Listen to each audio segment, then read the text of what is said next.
Bemba a participé à la gouvernance 2004-2006. Depuis tant on a Tilelo, il n'a jamais géré des grandes questions. Il n'a jamais signé au fait sur la République. Premier réflexe, il va montrer que lui, il a la maîtrise et il amène les changements. Automatiquement, les acteurs que lui va gérer, c'est-à-dire les agents où il y a à gérer, déjà un problème ici. On a déjà au revoir la chef d'état-major général parce que je suis sûr qu'il y a un long. Pour comprendre que l'environnement politique et changer les grands défis. Il y a Bissot en tant qu'opposition, n'a la société civile, n'a la population et Mati parce qu'il y a quelqu'un qui est prêt à sacrifier la nation pour protéger le pouvoir.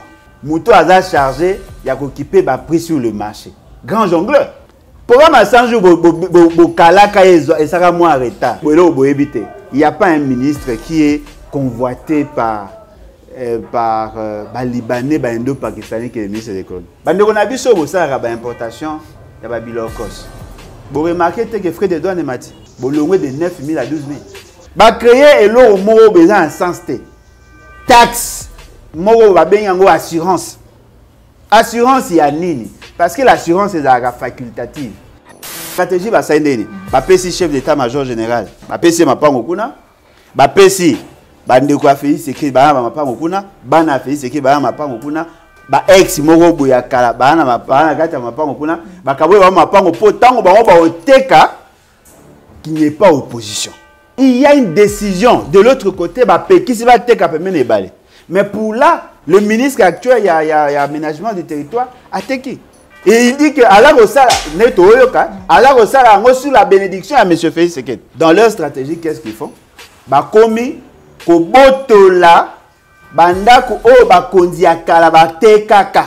Non seulement babotolo pour que c'est pas l'état te babotolo batekeli banani balibane. Omoni parti à sima belengalema, la plupart sont des libanais. Yango omoni bachaka molendo wana po ayebi ko jongler. Na sima balibane bo omona ba osombana, bango nde bazo investir. Le plus grand défi c'est d'abord la qualité de l'homme Félix Sekedi. Le plus grand défi c'est d'abord la qualité de l'homme Sama Lukonde. Le plus grand défi, c'est la qualité de Peter Kazad.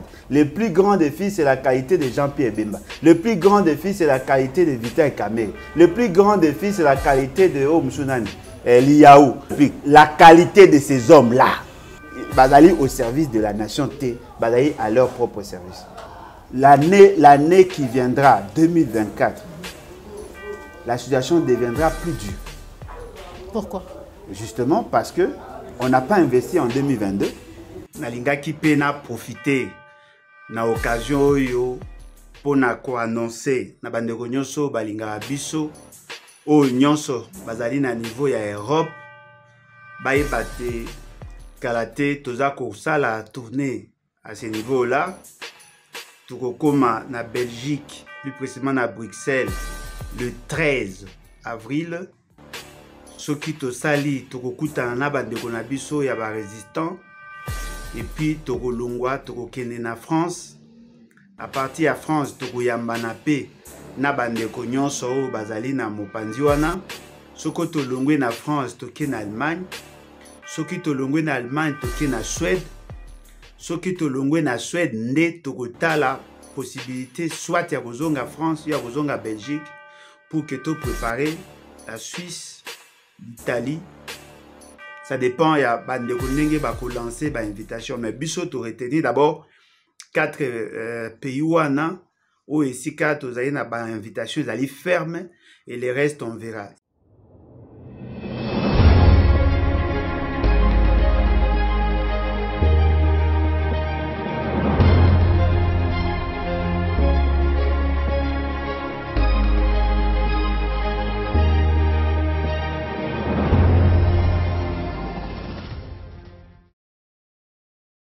Bande ko balandi ya Plus Clair Télévision, bozali ebele, baye bozali kolanda biso mukolo molelo, mbote na bino bipa union suizwa mibino. Merci na confiance bozali pour renouveler chaque jour na kati à la chambre de vérité, vous informer dans la vérité à temps réel. Ezali bongo devoir na biso, voilà pourquoi tout poussa isusu encore une fois de plus. Pembeni ya mwana mboka à Lambolojwa pour être tout solo na ye, yebi ete ezali na ba défi, ba grand défi au gouvernement Sama Lukonde de Sengeli Bazali est relevé. Tokolobela yango na kati émission na biso mokolo mwa lelo au-delà ya ba défis politiques to biete sécurité ezali gestion ya ba espace le tokomona ba kubuka kabandaku opération coup de poing ye ba koteka ba terrain lolenge bazali koteka yango ba inondation on en parle pas tokobosa na tete wuta 2022 ebele ya ba compatriotes ba perda ki bo na bango suite na ba inondation. Est-ce que politique nini gouvernement sans malukonde de ya na yango pour mettre fin na maiwana situation ya maimatali justice ya mboka na biso tokolobela yango pe maimatali stabilité sociale. Sans plus tarder na pesi matondo na ba union so bozali kolanda biso matondo na Joël Gonago Chester Dimanche je mets ma caméra cordo puis ma fiku pe popola yombi. Je vais directement dire bonjour na invité na ngai mwana mboka président Alain Bolojwa mbote na yo. Mbote maman Langai, mbote na balandi. En tout cas, merci beaucoup pour l'opportunité. À ce pays, makasi, neto moyani les choses c'est vraiment une bénédiction pour moi. Matondo mingi pona koyanula na lokasa na biso mwana mboka Alain Bolojwa na banza yetu sali déjà lecture ya osalaki la dernière fois il y a gouvernement wana lolenge bimi et tout. C'est vrai que déjà so moni point par point ba défini ni bazali na yango ya ko relever mwana mboka Alain Bolojwa ba Congolais bazali na besoin ba yokayo malobomboka. Oui, en tout cas, merci beaucoup. La première des choses, la procédure. Il est reconnu à un gouvernement ou à un premier ministre et le président de la République. Il y a que ça, le remaniement, il y a gouvernement, ça fait partie, il y a compétence Nabango. Hein, ça ne peut même pas susciter débat. C'est vrai, le débat est sur la qualité des hommes, sur leur crédibilité, mais au-delà de tout, ce sont des humains. Et apparemment, Balingi va accepter Bango. Et là, M. Césali, que quand on nomme un ministre, il n'entre pas en fonction. Il n'entre pas directement en fonction. Il faut d'abord analyser, en fait, mettre en place une équipe pour un inventaire. Il y a tout ce qu'ils vont trouver. Et après, on va salir remise et reprise. Le coup, les a un nouveau gouvernement, il y a des choses dans le Parlement. Et donc, le ministre Wana, côté en fonction. Après, juste remise et reprise, côté en fonction, passation à dossier et sili. Mais quand ils entrent dans la vision, en réalité, la fois passée, avant de faire les remaniements, on fait d'abord le diagnostic et la situation, ce qui va, ce qui ne va pas, fixer de nouveaux objectifs et de nouvelles actions à mener. En ce moment-là, ça permet décideur de tracer ce qu'on appelle le portrait robot, le profil de la personne qui doit assumer la fonction. La particularité à Bissona Congo, on nomme la personne et on fixe les objectifs après. Or, en réalité, en gestion, ce n'est pas ça. Totali Bato Bazali, c'est vrai, Bemba, il a eu à gérer. Il a eu à gérer un espace. À l'époque, il était président d'un groupe rebelle. Il était ici vice-président, premier vice-président de la République. Il a géré Ecofin pendant près de 3 ans. À l'époque, il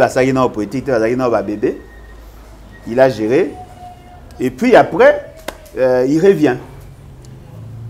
Bemba a participé à la gouvernance 2004-2006. Depuis tant en a-t-il, il n'a jamais géré des grandes questions.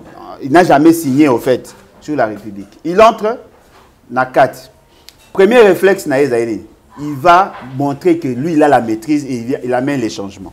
Automatiquement, les acteurs que lui va gérer, c'est-à-dire les agents OIA qu'il gérer, il a déjà un problème ici. Parce qu'ils vont changer de philosophie, il y a gouvernance. Il y a le beau-frère, il y a Félix Sekedi. Il y a remplacé. Il y a philosophie. Point fort, on a point faible. En réalité, il doit chercher à connaître. Ce qui a point fort, on a point faible.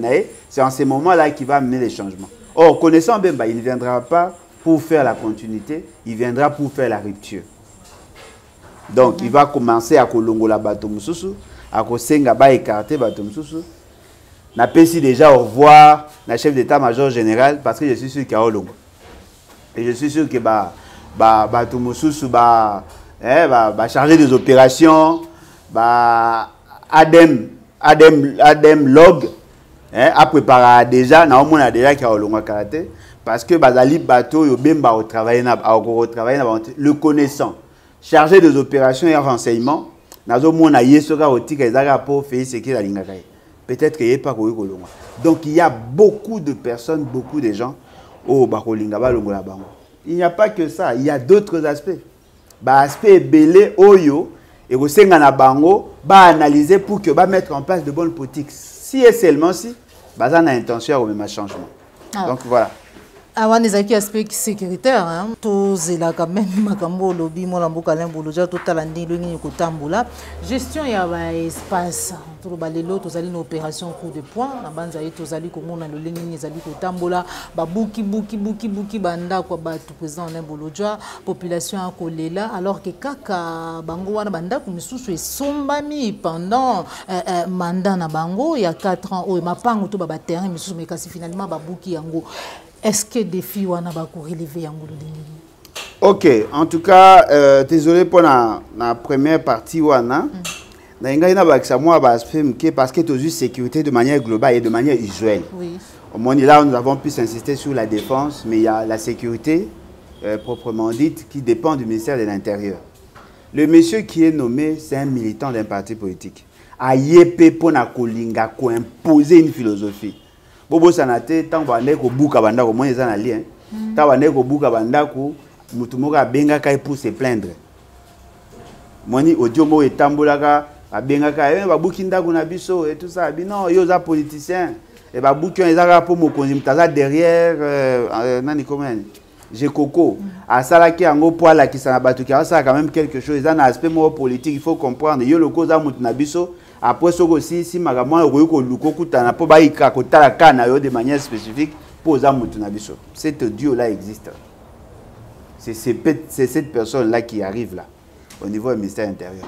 C'est la même personne qui avait fait arrêter un greffier. C'est la même personne qui avait menacé Moïse Katumbi alors qu'il n'était pas en fonction. Aujourd'hui, il entre en fonction comme vice-premier ministre en charge de l'intérieur. Donc, pour comprendre que l'environnement politique est changé, les grands défis. Il y a Bissot en tant qu'opposition, n'a la société civile, n'a la population, et Mati parce qu'il y a quelqu'un qui est prêt à sacrifier la nation pour protéger le pouvoir. Alors, par rapport à Ndeko Bouka Bandako, Maman Nangaï, il y a un désordre organisé. Je prends d'abord l'exemple, il y a Bandako Ndenge Babouki. Au moins, il y a des cas spécifiques.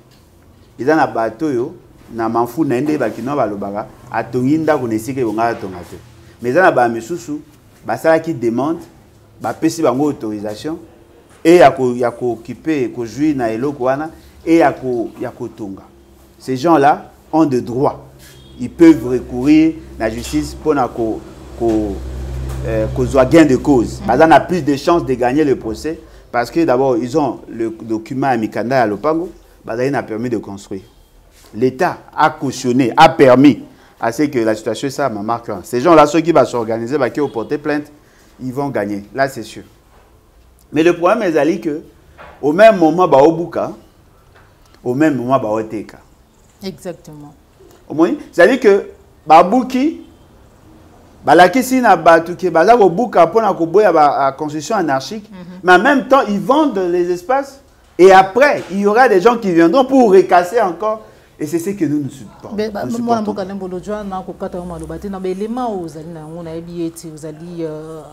quand même bien informé. Donc, il y a solo, il y a Maï, il y a Basoko, côté il y a Itex Afrique. Qu'est-ce qui se passe? Exact. Parce que il y a pas longtemps, tant que ça qui opération ya Kobuka, Bandaku, Bakendaki na Bedengalema na côté à GG Mart. Engin Kotaki avec pompe, babenga ba caméra, ba chaîne et belé, voilà, bazako buka. Moi na côté ba selemba ba buki na pete, na lemba ba buki na pete. Mais là est-ce qu'on a côté moi ya bon marché ba ndo buka, ba komi na place mo ba kuti ndako un député provincial. Ba sauter ceux qui na mutu mususu ba ki obuka 3e 4e. C'est-à-dire que ba ola ndesika o bango ba ko yuko buka. Ceux qui ba moni mutu mo ka na poids politique a ko cha bango mal à l'aise ba ticket ba sauter. Ça, ce sont des discriminations que nous devons condamner. Alors, par rapport à Sima GG Mart, na Chanik. Mon espace à Chanik, ils ont un espace pour clôturer. Ça, la GG Mart, c'est ça. Ils allaient juste permettre un point à Chanik entre les voisins na Itex Africa. Ce qu'on continue à permet la rivière, ils ont deux espaces bâtis dans Mupandi. Espace où on est par espace à Itex Africa. Bato ba kola na koto ana ba ebike, ils ont espace à Itex Africa. Mais ba urban na Itex Africa, azan a droit à jouer, ils ont contrat moro précaire. Azan a droit à exploiter ango, ko tongandete. Awe kolona ba fleurs, awe kolona ba tout ça. Ba yango ba chaka jardin moko ana expérimental ya coton. Mais nangambo siko ya GG Mart nangambo ya rivière Basoko, il y a une avenue là, ba sala avenue moko na kati ke na simana. Bateka ba mapango boyoka ka dossier moko ya makambo ya kamere yo bakabela ka mwana na ye moko lopango. Il y a des maisons qui ont été construites ba bandi ba bukinda ka liboso ya mibaye ya misatu bakata bazonga échouté. Il y a des maisons là-bas. Or il y a une décision oyo ba lobby que il faut ba buka bandako wana. Cette décision ezalaka d'abord prise dans le niveau du conseil des ministres présidé par monsieur Félix Sekedi, couché na forme et arrêt ezali à urbanisme et habitat, et puis le gouverneur a dû arrêter pour na kubuka ba bugate batiki bandako. Oh ici quand on a ba ko tonga te ba ko tonga bandako ya marque wana te ba ko sala peut-être centre moko ya expérimentation ya matière ya élevage ya bambisi ou bien l'aquaculture, la pisciculture, ba ko sala ba biloko ezali lié na ebale. Parce que ici, quand on a inondation, ça les marque. À force, il y a Kolinga, Rosaba, Mapangu, Nasima Itex Africa, Bedengale, Bateki. Bon, Babandi côté, Kato, pour faciliter. Conséquence, pour que Bakota Kuna, d'abord, l'espace entre Mu et Itex Africa, na rivière, Baoteka 20 sur 15, 20 sur 15, $400,000. Pas sur Tikali, baolinga suko ba kondi sa rivière pour que bango ba na possibilité à créer passage. Bato ba kosoma na sima ba ndoleka ici ka. Na sima kuna ezali na 8 hectares. Na 8 hectares o ezali kuna baza ko bimisa pratiquement 160 parcelles. Le pango moko na vidéo na moni na réseaux sociaux bazo tia $300,000 à $400,000 par parcelle. Ceux qui ont calcul grossier, ça pratiquement dans les 64 millions de dollars. Ministre des Affaires foncières a payé autorisation. Ministre de l'Urbanisme et Habitat a payé autorisation pour procéder à côté. Tant que vous avez kawana, parce que la stratégie va s'aider. Le chef d'état-major général. Ndakutanga commande mokonzi ya mapango tanga zaki mokonzi ya garde républicaine ba pesi mapango kuna ba pesi bandeko afeli seke ba mapango kuna bana afeli seke ba mapango kuna ba ex moko boya kala bana ba ex nataki koma mutete ba ex moko bana kata mapango kuna ba kabwe ba mapango po tango ba oteka qu'il n'y ait pas opposition. Or il y a une décision de l'autre côté ba peki si ba teka pemene balé. Mais pour là, le ministre actuel, il y a aménagement du territoire, a teki. Et il dit que Allah Rosala, Allah Rosala, sur la bénédiction à M. Félix Sekedi. C'est-à-dire que le problème, il va résoudre dans Selembao, il va créer un Osko Nangalem. Et là, il va battre. Au moins, il va quartier GB. C'était un espace, il y a un prolongement à Camp Kokolo. Espace où il y a inhabité. La plupart banda wo mona na GB zalate. Banda wo bakisami. Mo nda usoke bakisami. Pluviosité d'abord e bakisami mbule ko be obeta ma ebele. Banda ko bakisami. Mo nda ko e bakisa nini? E bakisa ce qu'on appelle le débit. La vitesse ya mai. Rivière wana ba rétrécir yango. Mai e komi ebele et puis e komi na pression. Tango eza koya e komi siko na niveau ya Chanik et rétrécir. Ce qui veut dire que quantité à maï bakisami, menzela à maï kondi et koya siko avec pression et ko déborder et banasko ko bouger pont batonga pont Chanik. C'est la même situation que nous avons de l'autre côté, la rivière Gombe, côté il y a Sosimat. Ça, ce sont des défis. Ce sont des grands défis. C'est-à-dire que le même gouvernement prend des décisions contradictoires. On cite le nom de Félix Tshisekedi. Il est informé, mais Azak occupé et le remonté. Pour Nanini, la même personne qui avait causé le dossier Wana, la personne a été reconduite. Le même ministre, puis Soumabilo, il a été reconduit. C'est-à-dire qu'il va maintenant faire exécuter ses décisions. On va vendre la baie de Ngalema. Bon, on a déjà vendu, au fait. Ça sera déjà un problème. Un autre problème, les aliboués. Dans leur stratégie, qu'est-ce qu'ils font? Bakomi, kobotola, bandako, oh, bakondi ya kalabate kaka. Régime ya kalabate kaka. Bakomi, kobotola, bandako, oh, bakondi ya kalabakabela kabatu. Babotolio. Non seulement babotolo pour que c'est pas l'état, c'est babotolo batekeli banani, Libanais. Au moni parti à Simabé Ngalema, la plupart sont des Libanais. Au moni Bélé Ngalema à côté à GG à Koune baboté Bali. C'est-à-dire bah comme ça stratégie, il y a kobote là Congolais pour vendre aux Libanais. Moi na Mobutu moko na boulevard. Baboté là le pan. Bato bien baboté le pan papa et maman na sumbaka mabe. Baboté le pan. Mais baboté le pan on te pose pas l'état. Baboté le pan pour battre que la mutu mususu. C'est ça la situation. Mususu pe le sous kama kambwana.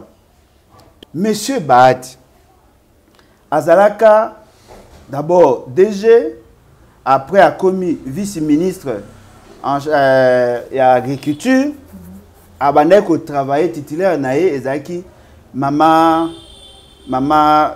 Wivin Land. Abandonné ko yana lopango o Mobutu, semblerait qu'à Pesaka Ngunza Carlibon en 1994.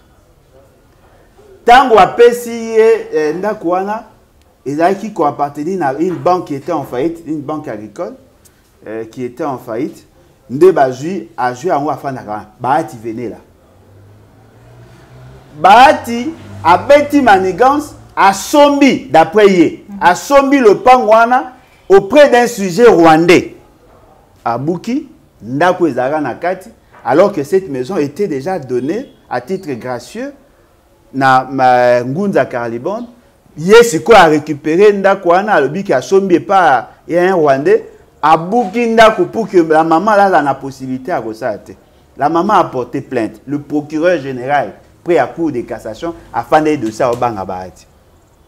Ce qui veut dire que le problème que nous avons connu avant, pour l'instant, Barossa l'agnon ce que Bango va veiller à ce que et ça les m'a fidèlement dengue parce que pour na Bango va comprendre que Bazawana pour na se servir Bango. Donc nous avons autant de problèmes. La question il y a Mapango Bazako Teka Molène de Sakombi. Il y a des lotissements qui sont faits chaque fois. Des lotissements Bazako Sala. Bazako Teka Mapango. Babotoli Mutulo Pango, ba créer dossier, bazu bakabo. Même basi ya ba politicien misusu.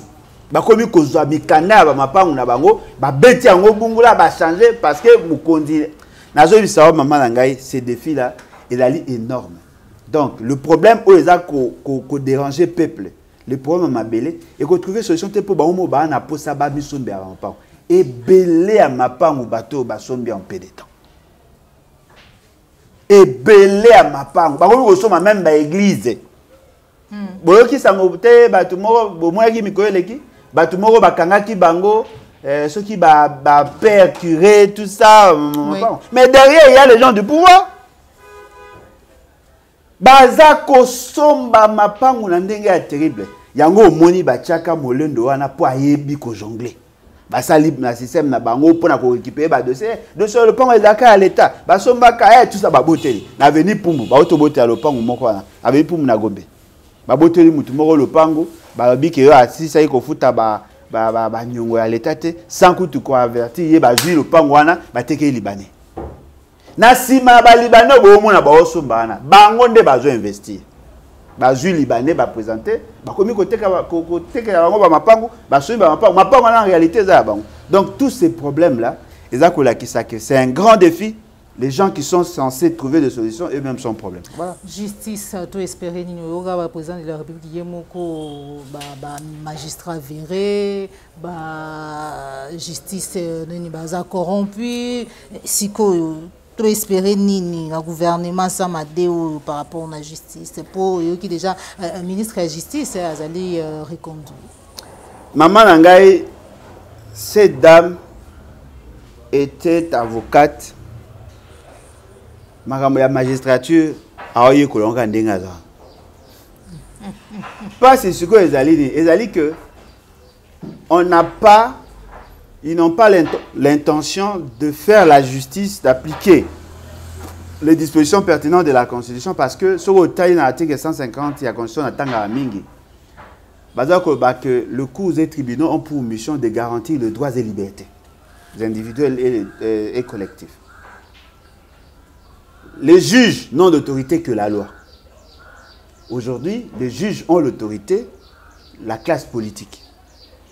Il y a beaucoup de procès qui sont étouffés, qui sont mal orientés. Il y a même des jugements rendus qui ne sont pas appliqués ou applicables, justement parce que la politique a commis code sanaka. Or, en réalité, il y a que l'eau a changé. Parce que là où il n'y a pas de justice, il n'y a pas une bonne justice, il n'y a pas de droit, il n'y a pas de liberté.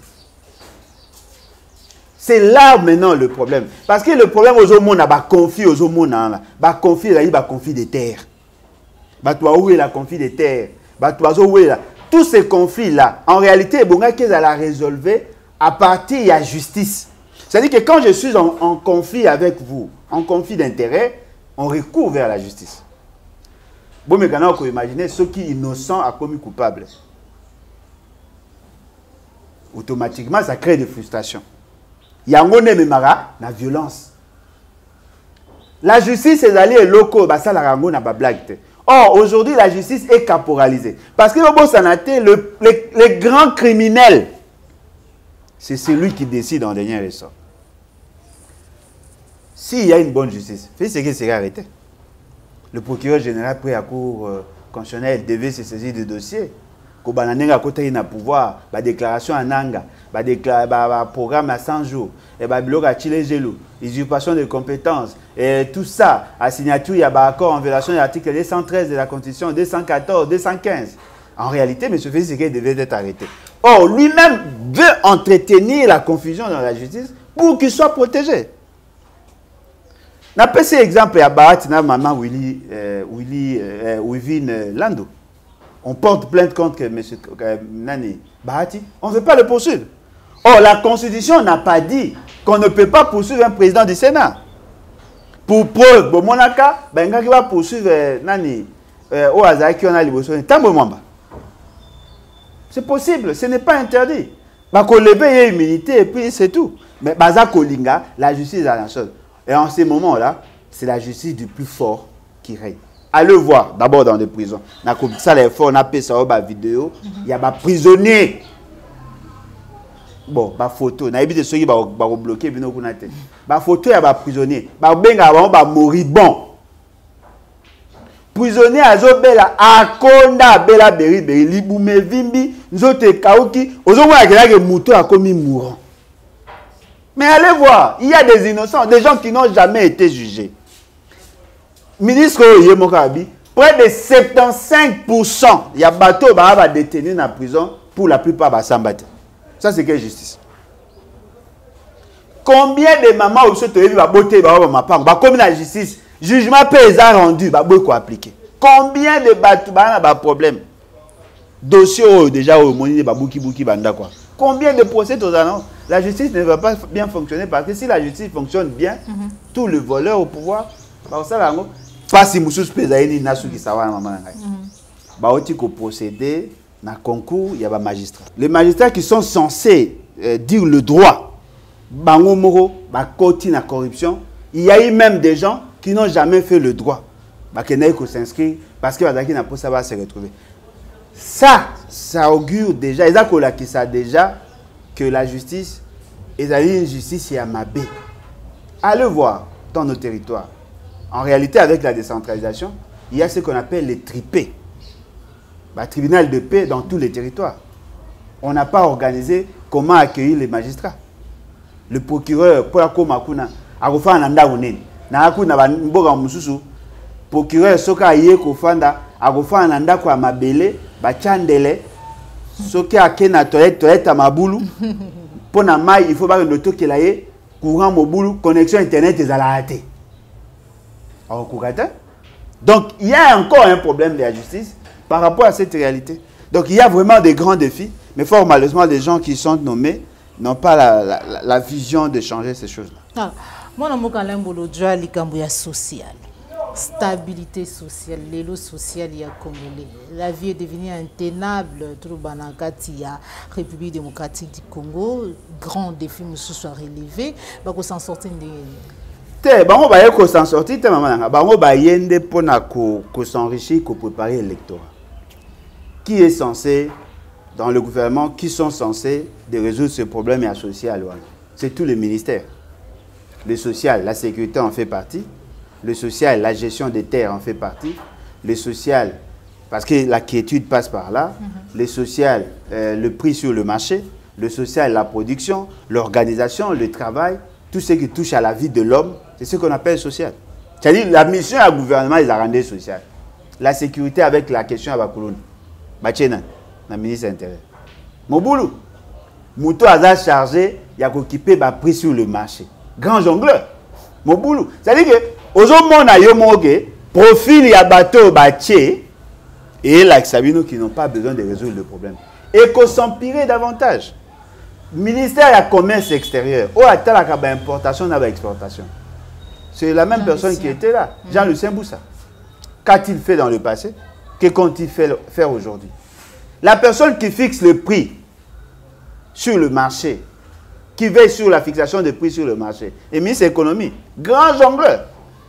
Bon, mais maintenant, on peut imaginer, pour chaque litre de carburant, le ministre de l'économie a droit à 100 francs. Alors, ça, il y a carburant qui t'a. Ce qui te salé 10 000 mètres cubes de carburant par jour à Kinshasa. Ça fait 10 millions de litres de carburant achetés chaque jour à Kinshasa. Supposons maintenant que tu extrapolé, tu as 20 millions de litres par jour. 100 francs, 100 francs, 100 francs fois 20 millions. Ça vous fait 2 milliards de francs congolais au Yazo gagné par jour.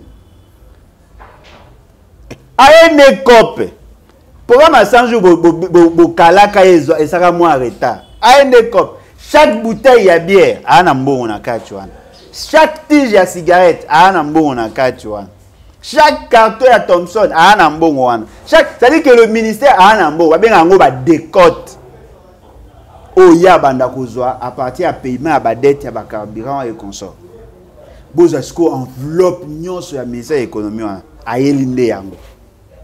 Il n'y a pas un ministre qui est convoité par Libanais, Indo-Pakistanais qui est le ministre de l'économie. Moi, quand je vais nommer sur quoi, l'enveloppe, il est belé à l'enveloppe. Oui, pour aller. Non, il y a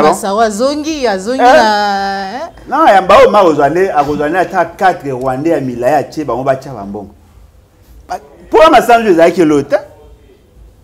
vous savez qu'est-ce qui s'est fait?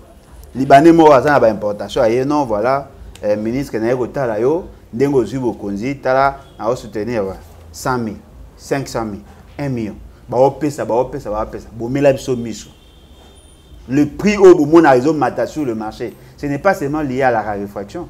Kabou, il y a une dépréciation, même il y a monnaie locale qui est dit dans la situation sécuritaire, insécurité dans l'Est et puis dans l'Ukraine. Et fan une économie, quelque part. C'est bon, Moutango Yozo, il a posé une question de Kabou. Bon, on a bien le voir Moutamalonga. La stabilité sociale.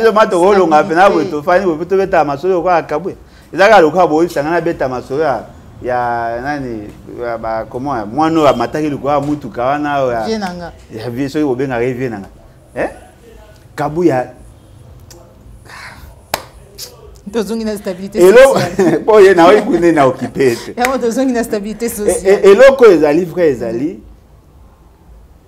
le ministre de l'économie a joué un rôle prépondérant par rapport à la situation, il y a un indice de prix sur le marché.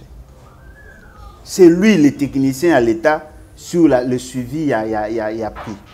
Beaucoup de monde a camé étant à côté en fonction, à ça, on a convoqué, importateur, tout ça, Andoya, réunion interministérielle avec le ministre du Commerce extérieur, parce qu'à une certaine époque, n'oubliez pas, l'économie et le commerce extérieur, c'est moko.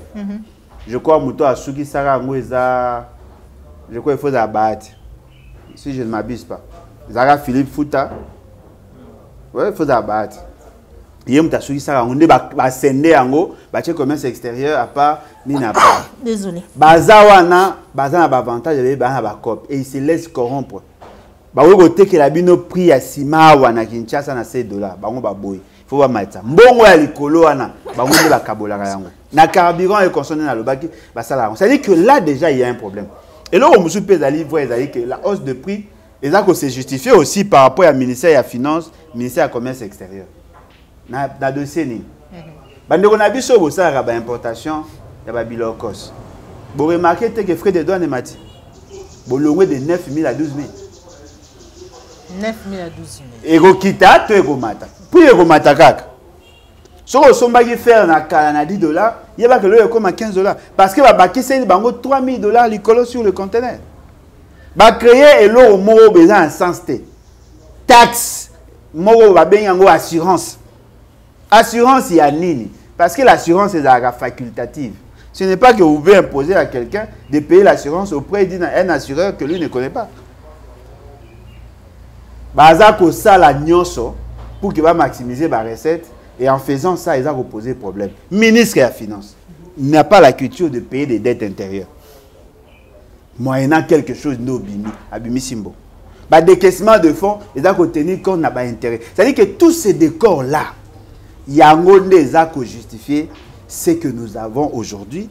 Et fort malheureusement, les gens qui sont choisis ne viennent pas pour résoudre ces problèmes. Ce qui veut dire que la population va se sentir plus asphyxiée. Parce qu'il n'y a que la production qui peut jouer en interne pour réduire les prix. Quelle est la politique de la production dans le Congo? En matière d'importation, qu'avons-nous fait? Parce qu'en matière d'importation, on n'a pas touché les éléments essentiels. Et bon, qui a exonéré certains produits, ça allait en côté. Et bon, qui a réduit la pression fiscale, ça allait monter les frais d'entrée et tout ça, tout ce qu'il y a comme trait à douane et axes, on n'a pas fait ça. C'est-à-dire que le Congolais, compter, comment la situation est perdurer dans le temps. Matondo Mingi, pour finir, probabilité, tu peux chancer Zali à combien de pourcents? D'après l'analyse Nyonso Sali Awa, il y a réussite, il y a gouvernement Samalukon de D. Face à des défis, il y a mineno azali nango ya ko défi. Non, mais maman, le plus grand défi, c'est d'abord la qualité de l'homme Félix Sekete. Le plus grand défi, c'est d'abord la qualité de l'homme Samalukon. Le plus grand défi, c'est la qualité de Peter Kazad. Le plus grand défi, c'est la qualité de Jean-Pierre Bemba. Le plus grand défi, c'est la qualité de Vital Kamé. Le plus grand défi, c'est la qualité de Omsunani, Liaou. Le plus grand défi, c'est la qualité. Bah, il y a 5 vice-premiers ministres. C'est ça le plus. La qualité de ces hommes-là. Ok, je suis dans la ministre d'État, c'est ça le grand défi, la qualité de ces hommes-là. Bazali au service de la nation T, Bazali à leur propre service. Pour le peuple, ce qui n'est au Kenya, peuple a dû prendre conscience T, il n'y aura pas d'amélioration. Ils vont chercher certainement à vous séduire sur tel point, tel autre point. Ils jouent plus sur le média que sur l'amélioration des conditions de vie. Maman Nangaï, mais quand on a s'il y a amélioration des conditions de vie, a-t-on besoin d'avoir une presse pour communiquer sur ça? On constate les changements. Les gens vont constater qu'effectivement il y a changement. Bill m'a dit c'est là comme 4 000. 4 000, ça représente combien? 1,8 $. Depuis depuis le mois de février 2019, qui a vu une politique cohérente en termes de production? On vous dit non, les services nationaux. Quelle est la capacité de production à service national? Service national, na 2 ans, a produit 5 000 tonnes. 5 000 tonnes, c'est équivalent à 5 millions de kilos. Ça fait pratiquement dans les 250 000 sacs. 250 000 sacs. Bah, que nous avons là soda. Prenons que bah, nous avons soda dans policier. Soda moga reçoit ma sac qui moga pour chaque 2 ans. Cette fois-ci, nous avons dit que les fonctionnaires.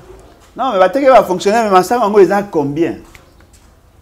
Si vous avez pour soda dans policier, bah, il y a 250 000.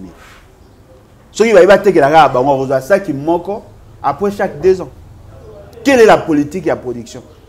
On a signé un accord dans Maputo, tu pèses à 10% à budget. L'État congolais n'a pas organisé la production en interne. Quelle est la quantité de tomates au produit? Même les statistiques, il n'y a pas. Donc, tous ces problèmes-là, le plus grand problème de la gouvernance, c'est la qualité des hommes. Et cela met en mal les intérêts de la nation. Et là, l'année qui viendra, 2024, la situation deviendra plus dure. Pourquoi? Justement parce qu'on n'a pas investi en 2022. On n'a pas suffisamment investi. Le budget Matite, président de Bolodjo, 16 milliards. Maman, de ça qui est mis à Souka, l'élection ça maté pour l'État dans bon côté. Et vous méritez qu'à une semaine, sur combien de jours? Ouais. Donc la question est bon, on vous vend du vent. On vous vend du vent. Baba Nabino Akeba Okende, la Banque centrale, Azako Kende Kobim, Azako Benga Batubaya Roswa Chanjaka Mbongo et Panae. Oh, Moutou aventureux, Tangaï Komba, oh, Moutou Ana Alobi, Ezaï parce qu'il y a guerre dans la partie est, la Banque centrale Alobi, non, il y a spéculation, Batba au Sombara devise et Panae, à Ote Kanato, il y a moins cher, mais aujourd'hui le dollar, personne ne connaît le taux. Ezako varie selon le coin. Donc, tous ces problèmes-là, Ezako la Kisake, vous avez des prédateurs, des caïmans, des vautours, des vampires, des charognards. Bateau, bah yé ponako succès. Bah yé ko préparer une élection neto oloba. Bah yé ko préparer l'élection. Voilà. Maton Domingue, président Alain Bolodjoa, pour nous couper sa biso vraiment ngonga kosolwana yo émission technique, vraiment technique de Oloba, bah grand défi. Il y a un gouvernement sans malocon d'aider, et c'est ngeli va relever ce qui possibilité aux alentours qui moi en boka Alain Bolodjoa le était défi à liboso ezalinde la qualité de l'homme to ya ba yo ba nommé et kasi to ça la bonne to zali obe ko koba ko bunda pona bosomi changement ma nyonso mazali ko dikana kati mboka la biso moi mboka Alain Bolodjoa to komi na sous émission na biso message na ba nyonso bazuli bakwa ko landa mokolo molelo. Oui, message na koyo ko pesa siko ezali bo adhérer massivement en tout cas na les battes les vont nous bâtissons na lingaki pena profiter na occasion oyo pona ko annoncer na bandeko nyonso balinga biso o nyonso bazali na niveau ya Europe baibate kalate toza ko sala tourner à ce niveau là. Tukokoma na Belgique, plus précisément na Bruxelles, le 13 avril. Soki to sali tokokuta na bandeko na biso ya ba résistant. Et puis tokolongwa tokokende na France. À partir de France tokoyamba na pe na bandeko nyonso bazali na mopanzi wana. Tokokende ko participer na ba conférence o tozaki pe na ba invitation. Et puis nous-mêmes aussi, nous aurons organisé certaines activités dans ce sens-là. Alors, Bamboka, Oyo, Biso, Tozako ciblé pour l'instant, ça dépend de l'évolution. Il y a d'abord la Belgique. Ceux qui ont la Belgique, toqué la France. Ceux qui ont la France, toqué l'Allemagne. Ceux qui ont l'Allemagne, toqué la Suède. Ceux qui ont la Suède, né, tokota la possibilité, soit il y a la France, il y a la Belgique. Pour que tu prépares la Suisse, l'Italie, ça dépend, il y a des gens qui lancer une invitation. Mais Bissot tu retenir d'abord 4 pays où ici 4 vous avez une invitation, ils allaient ferme et les restes on verra. Il suffit seulement il y a bateau balingi à contacter Bissot pour qu'ensemble tu organiser dans l'esprit à unité, dans le respect à particularité, diversité, aux alliés à Bissau. Donc voilà, en quelques mots, ce que je pourrais dire à ce stade. Et en même temps, on a profité à présenter livre. Donc je vais être en contact avec la maison Armatan pour nous présenter livre parce que c'est là qui vraiment il faut te présenter. Donc voilà, en gros, le message que je peux vous lancer aujourd'hui pour que vous se préparez en conséquence. Alors, et là, mususu pe ezali naza ko profiter na occasion ya bandeko nyonso ba sengaki na bango tout ça la émission. Je vous dis déjà entre les 2 et les 4 au Roki déjà ko banda pona batu à Belgique, donc dans quelques jours, dans deux jours pratiquement. Pour se préparer, je viendrai peut-être na rosa pendant la temps mingité, mais que ça justement pour nous faciliter à ce que toi atteindre cet objectif photolukaki. Voilà. Maintenant, Domingue, bon voyage, président. Ma bonne été dans 2 jours, tout le monde a le sous-souté. Aussi, comme nous peut se vendre des gagner sur beauté, na Belgique, na France, na Allemagne, on peut se vendre en beauté. Maintenant, Domingue, président, pour nous accueillir, nous allons Lucas na Bissau, oui, na CPL, et puis je tiens à féliciter la coordination, tout ce que vous avez fait. En tout cas, Esa, merci. Tout ça commis préparé, on aura à faire les déclarations, tous les partenaires, le potentiel partenaire.